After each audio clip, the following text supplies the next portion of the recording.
Okay, minor setback with a tent that blew away. I just had a conversation with a woman on Facebook who was not able to get her furnace working, so I figured I would show her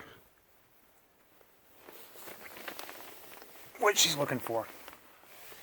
So there's the back side of the furnace. Okay, there should be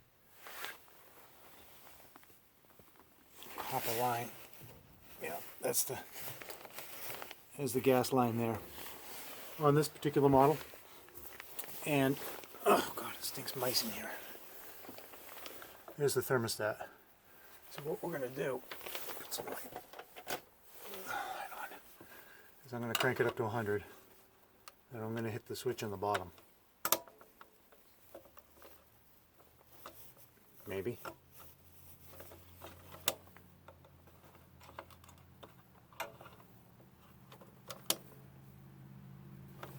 Huh. Well, maybe mine doesn't work.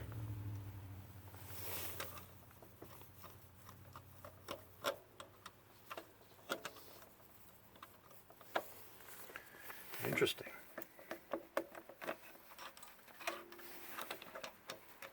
Anyway, there's a switch on the bottom. Oh, there we go. And you should be able to hear the fan come on. After the fan comes on, the igniter will come on. So my switch on the bottom doesn't work.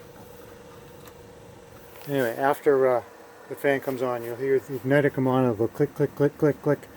And in your case, I hope that it starts the propane burning.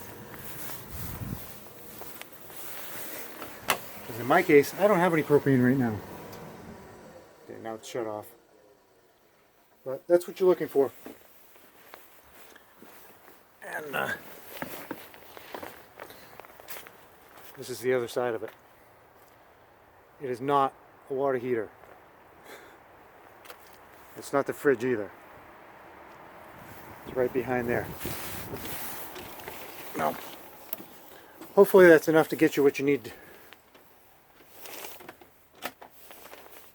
And I will continue on with my camper videos. I think next project is going to be screwing that down. The whole thing turns with the key. So that's it for this one. Short and sweet.